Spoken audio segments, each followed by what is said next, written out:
Welcome to the Science to People podcast, where we turn cutting-edge health and science insights into information that's discoverable, understandable, and actionable. I'm your host, Brinley Murphy-Reuter. Now, if you've ever heard someone say, you can't trust medical journals, they're all corrupt, or that study was published in some pay-to-play scam, then today's episode is for all of you. My guest is Dr. Alana Gannon.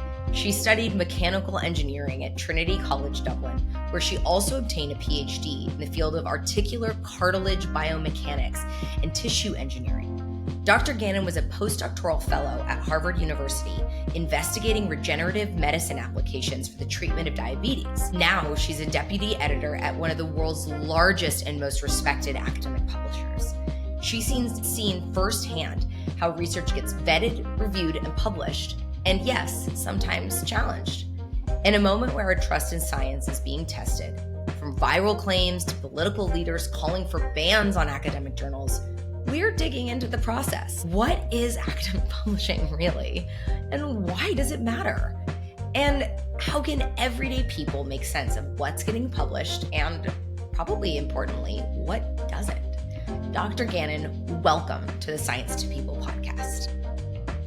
Dr. Alana Gannon, thank you so much for joining me here on the Science to People podcast. Thank you, Brinley. It's a pleasure to join you on the podcast. Thank you for having me.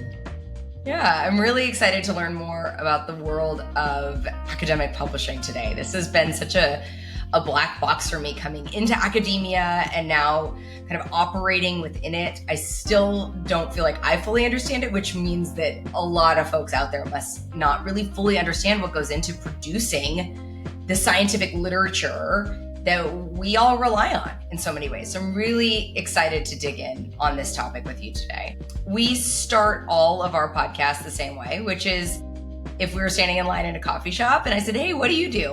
What would you tell me? Yeah, it's a great question. I think what I'd say is I'm a research editor for a large publishing house. I basically work on multiple journals within the research and science portfolio, specifically on material science and physics.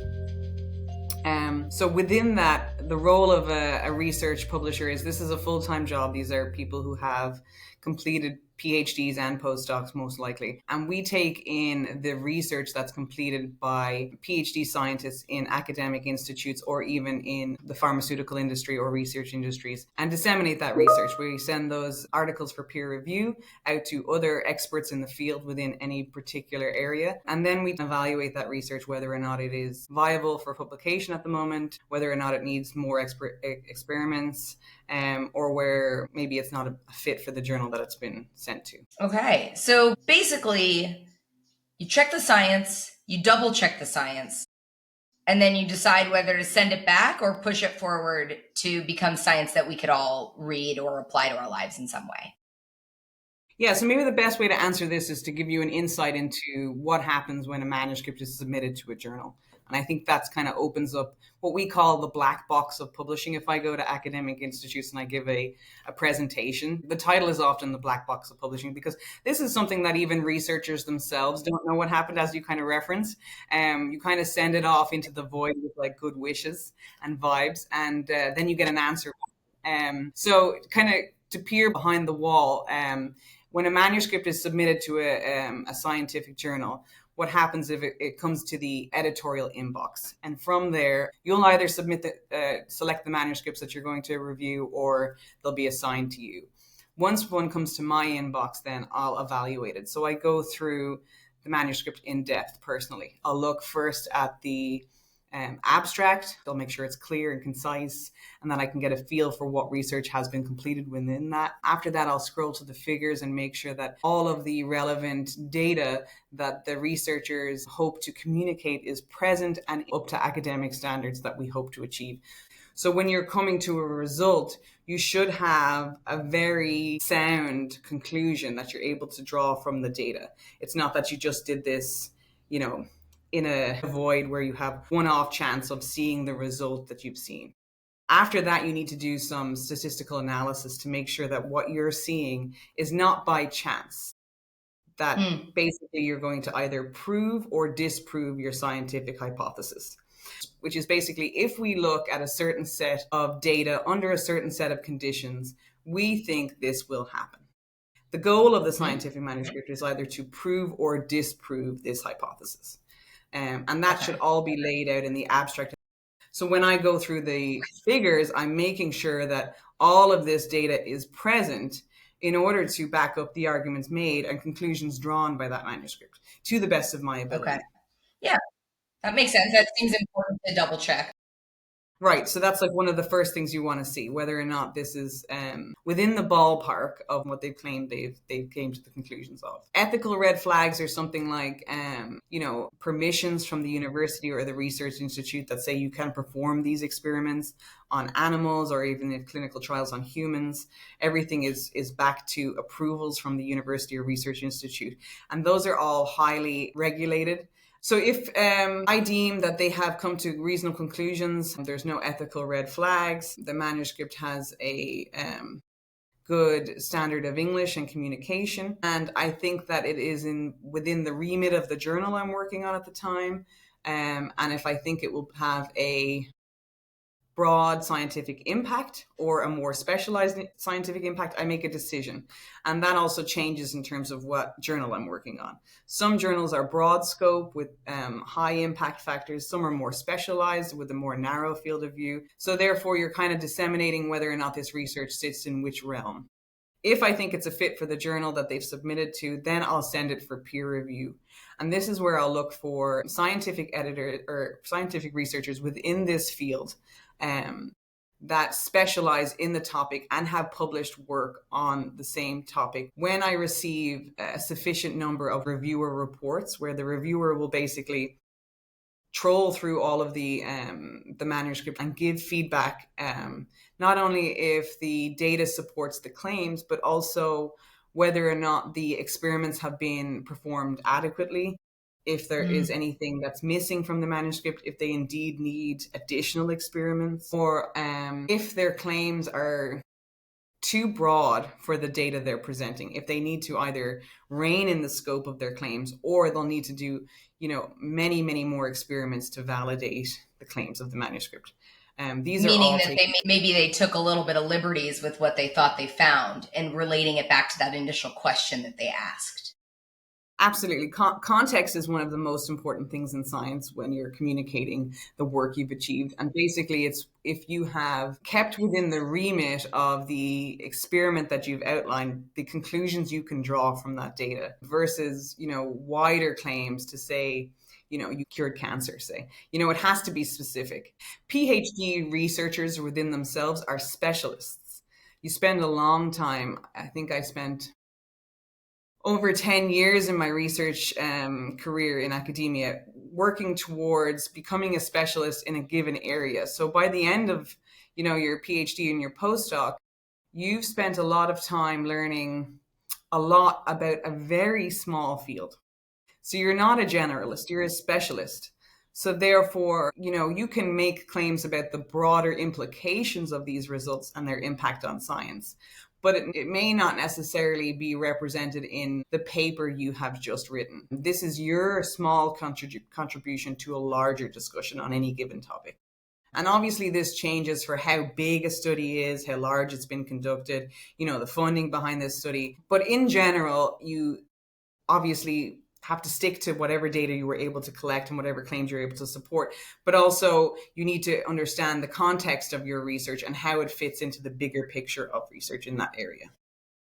That makes me think about this recent Make America Healthy Again report on the health of the U.S. nation's children. And there was a study or something cited in there that said 9 out of 10 kids in the U.S. have been cyberbullied. And when I went to find the paper, the paper actually said very clearly in it, it was like, don't mistake the 87 point as meaning all kids, 9 out of 10 have been cyberbullied. It means that of the kids that have been cyberbullied, 9 out of 10, And they even outline this in the paper, right? They very clearly said, don't take this out of context. But then what I saw in the headlines all over was 9 out of 10 US kids have been cyberbullied. And so your job is to make sure that nuance is present in the paper itself. But once the paper has gone out to the world, it's kind of out of your hands. Is that right? Yeah, I mean, my job, along with the experts that we get, we don't make these opinions solo on these manuscripts. But if we have a generalized opinion one way or the other, where we say this is what we think the conclusions of the data, this supports the claims, that's very true. And what you're saying is context. Those researchers, when they were making those comments, they basically said within the cohort of participants we had for this given study, 9 out of 10 of them received cyberbullying. But of that, they probably spent a significant portion of time communicating who that cohort was, and also the boundary conditions within the study, who they failed to test, and who they focused their energies on, and what future work would need to be done to kind of make a bigger picture, to build on this research, to communicate it and discover more wider claiming results. And also within that, they always need a control, right? If you're doing any given experiment, you need to have the appropriate controls. And a control is something where you can change the variables within your experiment change, but the control gives you your baseline. Controls, boundary conditions, context, these are all of the utmost importance in science. And sometimes that gets lost when science is then communicated to the media or the wider realm. And that's one thing that's very important to note is when scientists are writing their research manuscripts, they are not necessarily writing to them to communicate to the public. They are communicating with their peers, because these are fellow specialists that spent a long time working in the same field, and they should be able to pick up on the nuance they're talking about between one study and the next. Well, but I think though that's frustrating for a lot of people, because it's like, well, why isn't this written for me? And I'm curious maybe what you think about that, or like how you think the average person could interact with some of this science, because it can be frustrating to feel like it's not written for you, but it's about you, maybe. What do you think about that? Yeah, I have multiple opinions on that, and I agree. Like, there are some journals that focus on writing your research to be digested by the public, by people that are not necessarily sitting in a lab looking at the same thing for 10 years. There's specific journals that focus on that. The majority of research journals are basically continuing a conversation. And the reason for that is because they're trying to push forward the envelope of research within any given field. That research results that they're trying to kind of demonstrate and communicate is for the good of progress, basically. And then it's communicated at such a level because this is the realm in which they sit. Oftentimes then what used to happen is the media would work with researchers and ask their opinions, and they would then kind of digest their tidbits of information into a more palatable form. And now we have the skipping of the middleman, right, straight to social media. And I think the best analogy I can give for this is, I don't speak Italian, but if I wanted to read a book in Italian, what I could do right now is I could use Google Translate or ChatGPT to translate that novel for me, and then I could read that in English. The problem with that is I have to rely solely on trusting the AI interface or Google Translate and their interpretation of that book. And what could be missing is, different ways to interpret a certain line, or different ways to communicate. And there is nuance there. So even though you can use AI tools to disseminate information from research manuscripts, what you're essentially missing is the language of science. And that's basically your ability to digest, did the appropriate experiments take place here? How are these experiments conducted? This one line tidbit of a result that they've outlined at the end, in what context should I take that into account? And how important is this result towards the larger goal of research in any given field? And that's the difference. And that's where the responsibility lies on the media to check back in with the researchers, and the researchers to communicate their work in context.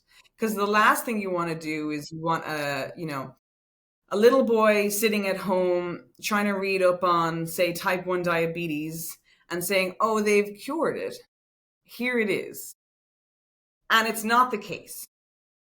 And that's why I take my job very seriously. And I would hope that, established media outlets take it the same, because it's all about context. And this has changed somewhat over the years, as researchers have to be kind of more with an eye towards their own media, especially in this current climate. Competition for grants and funding is ever increasing. And therefore, the urge of researchers to kind of play with the impact of their science and publish in top tier journals is ever increasing. So the temptation to overinflate your results is ever present within this current climate. Yeah, I think about these folks a lot as academic celebrities. That's kind of the term that I've coined for them, right? So it's these talking heads of people that are researchers or have been researchers and now are trying to share their findings more widely. And a lot of that I absolutely love. And we think a lot about that at Science to People. We think a lot about kind of the influencer, the social media presence as this mediator between science and the people. And I think, you and I have disagreed on this in the past a bit, in that, like, I do think that these people can be huge, important vectors for getting scientific information to people. But I understand your point about this being context specific and needing to continue the conversation and have the journal be this continuing piece of the conversation. And you don't want that nuance lost. So I really do take your point on that and respect your point on that. I think that there are ways that this can be developed really ethically and consciously, understanding this broader ecosystem and importance of the academic publishing world and academic credibility and peer review. And I think we need to put more science into the hands of people. Maybe not, though, to your point, kid reading one paper that says type 1 diabetes has been cured and deciding that they're going to be okay, right? That's doing more harm than good. So how do we get around that? I don't know. And I don't know if we're going to answer that. I think it's a great question, and it's a noble quest, Brittany, because I don't know how to answer that either. And I think there's a need on both sides of that fence. All I know is, from my point of view, I can kind of highlight the shortfallings of that, so that, morally we stay on track.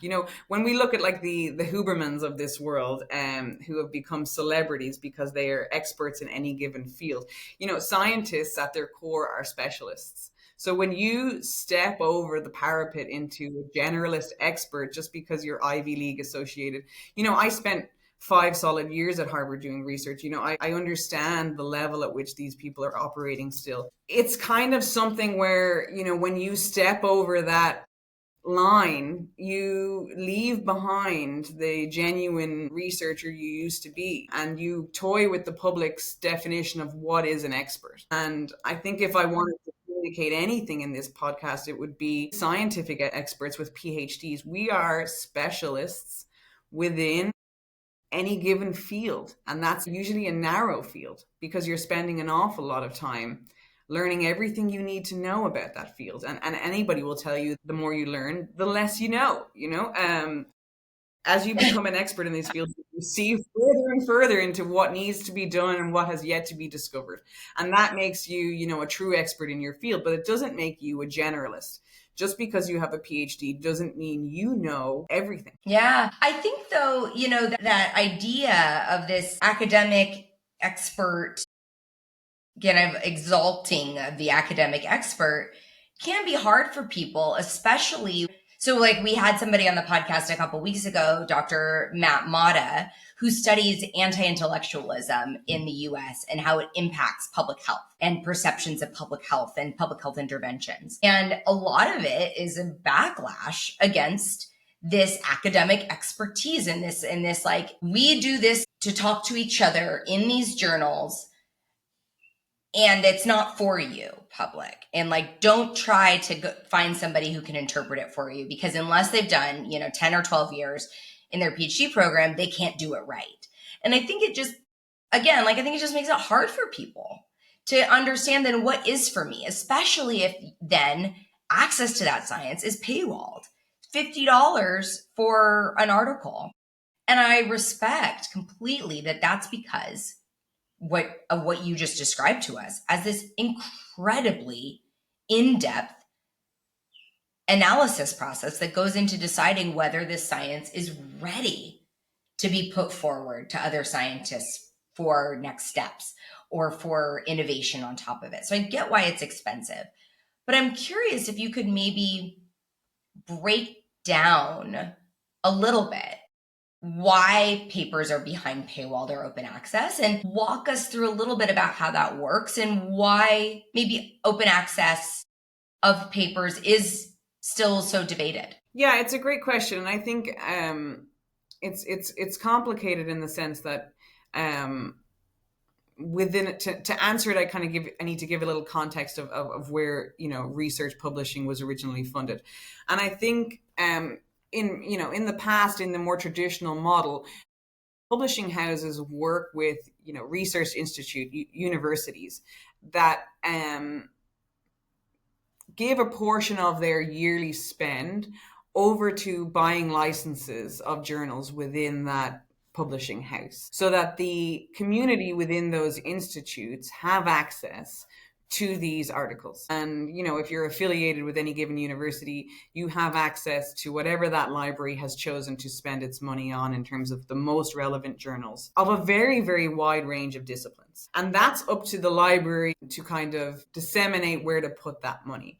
What has happened over the dawn of open access, which I think is the future of publication, is that changes. So no longer can a researcher publish for free in all of these. Well, they still can.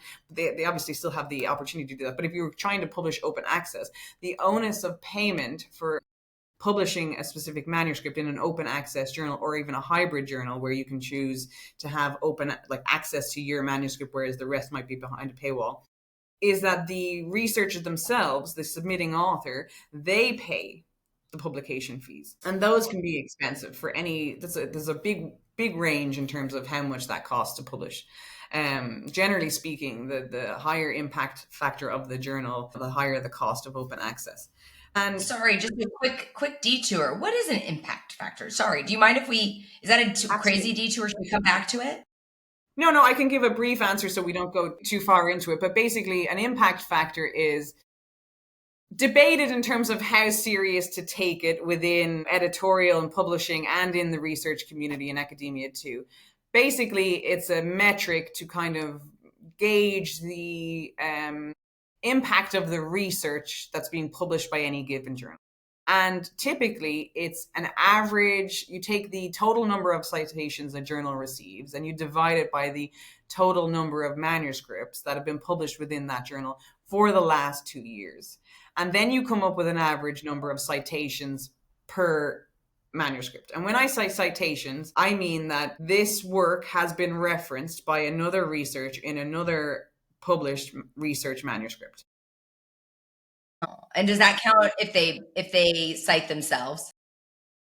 Self-citations, I think that's new. It's sometimes taken into account, sometimes not. But I'm not sure it's taken into the impact factor calculation. The problem with impact factors is somehow I would game this if it were me. Yeah, straight away, somebody's angle. The problem with impact factors is some fields are slower to gauge impact than others. So if you're thinking about something like biology, the time to kind of gauge the impact that specific manuscript is going to have on the field is much longer than if you were thinking about some sort of specialized chemistry field where things move a lot quicker. And those manuscripts in those fields generally get a lot more citations very quick. Whereas if it's biology, sometimes we say that it could be 5 years before you see the full impact of that manuscript in the field, because these experiments take longer when you're dealing with animals or clinical trials on humans. So even if your journal impact factor is lower, it doesn't necessarily mean the research that's housed within that is less impactful. It could just be discipline specific. It's a metric we use to kind of generally gauge interest, I suppose, but it's not something we hold close to our chest. We kind of focus more on quality control and feedback from the community. So then Okay. how that plays into open access is if you're trying to publish your manuscript, you want it and you're going to pay for it, you want it to be seen in a journal that has a really good circulation. And what we've seen from open access publishing is you generally get a lot more citations for your research because a lot more people can access it. But the onus is on the author to pay the publication fee. And you know, sometimes grants only have a very small portion of funding allocated to open access funding. And it also has to be taken into account with the lab's budget. And, you know, with this climate, it's very tough to maintain, you know, the level of research that has been happening in this country for the past 20 years. But at the same time, you want your research to, you know, if you've worked this hard, you want it to be seen. So there's an argument for both. The reason these fees apply is because if you take them away, people like me can't do my job. And I will say that nobody goes into research publishing to make money. Yeah, and that's interesting because I think, you know, you're saying, you know, nobody gets into research publishing to make money. I think that's, you know, definitely really true. It's obvious that like the people doing this work and your peer reviewers have deep, as you said, deep expertise. They genuinely care about the quality of work that comes into science and goes out of science, right? And that's why their oversight is so important. And that's why I think, you know, when retractions happen or other things, people are kind of like, well, you know, who was manning the ship? But ultimately, these things, it's all just humans doing human work. But there have been a lot more attacks recently on journals, at least in the public eye. There's been calls to ban institutions from citing journals or submitting to some of the major journals. I'm kind of curious what you think the skepticism is coming from, and how maybe publishers like yourself and editors are responding or thinking about this in your work and how it makes you feel. Yeah, it's a great question. And I think I have a twofold answer because the first part is, you know, the reviewers that are involved in this process are not paid. They are What? They're academics. not? They're not paid. So they are just academics within any good field. I think maybe there's some journals that do partake in some sort of a monetary kind of system, but generally, no, they're not paid. And that's why it's important to know that like this is an unbiased opinion. They're not paid. They are researchers giving in a field and they can get overloaded and overburdened, especially if they work in a niche area. They can get a lot of requests to review for different journals and they have to give up their own volunteer time to review these manuscripts for their love of science, because they care about the field. And this is what is happening. These are the people who are reviewing the manuscripts. And I will say that anybody who reviews a manuscript has to hold a PhD. These are not going to students. You have to have a PhD because, you know, if you think about it, if you worked on your stuff for, you know, 5 years and then you submitted your manuscript, you wouldn't want it to go to a student in a lab. It has to be going to a postdoc or a PI. These people, they volunteer their time because they believe in science and they believe in communicating science that has integrity. So that's a baseline level of trust that's happening within the community. And that's why you need to get multiple opinions, because behind the scenes, you don't know who knows who or who's working with who. So you have to get unbiased opinions from, you know, a couple of people to make sure there's like a cohesive response that is an agreement to this research on top of what the editor has already screened. So that I'll just say that as part one. Part two, you know, a lot more retractions are kind of being highlighted in the media, but this is something that has been going on since the dawn of time. And I think it's also kind of, you know, intertwined with what we spoke about earlier in terms of like the focus of the marketing also being kind of pushed onto the researcher and them thinking that they need to have their own social media presence and the pressure to publish or perish, as we call it in the industry. This leads to, you know, overhyped conclusions on manuscripts, and also, you know, in the worst sense of the word, you know, retractions having to happen because experiments were not conducted as they said they were, and we're seeing, you know, falsified data. And I think it's twofold. Number one, attention on this is increasing, but also now we have better tools to kind of selectively screen this research in terms of AI and tools that each publishing house is using. So as these are ever increasing and developing, there's things that are being spotted that would never have been spotted by the human eye. We have tools within each publishing house that screens these out and catches them, and we get a report, and I read the report and I say, okay, that's obviously a no. But there's only so many of them you can catch, and as the two AI tools become more sophisticated, we can catch more of these falsified experiments and data within these manuscripts, but also more are being generated by the same AI tools that we're using to catch them on the flip side. Because at the end of the day, that's the baseline on which we operate, is, trying to promote integrity. And I really, anybody who is, part of Retraction Watch and who is going to dive deep into these manuscripts and look for errors that they can then flag, because it does everyone a disservice when we find significant problems with manuscripts. I have a final question, which is around integrity, around context. For the science curious listener who is not a PhD, they want to stay curious, they don't want to get misled. What's one mindset or filter you'd recommend they carry with them when evaluating research claims, whether it's from trying to read a paper themselves or hearing something in the news? Let's say it could be something like a major newspaper, or they just see something on TikTok. Is there some sort of overall advice you could offer this science curious listener? First of all, I applaud them for reading these, incredibly detailed manuscripts and trying to delve deeper into any given field. Scientific curiosity is something I hold dear to my heart, and I really respect anybody who is delving into these fields as a challenge. I think what I would ask them to do is give anything they read a healthy dose of skepticism. And that's, it's awesome to read these manuscripts and to delve into the conclusions, but also give everything a dose of skepticism in terms of see how many people agree with that same statement. Generally you can take something as a yes or a no if there's enough opinions that have kind of drawn the same conclusions. And then also I think more education needs to be given to the public on what is a good journal, a home for science in a good journal versus what is a journal that is possibly, up to standards and something that maybe cannot be trusted. I think education regarding, the different levels of work that go into the different types of journals is also important. To know who it is publishing this research behind the manuscripts that you're reading. So yeah, a healthy dose of skepticism. And that also, research manuscripts are part of a conversation.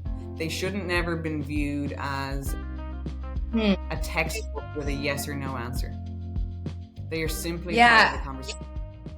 I love that. Those are my key takeaways. Context is important, and this conversational aspect of any one paper, any one study at a time.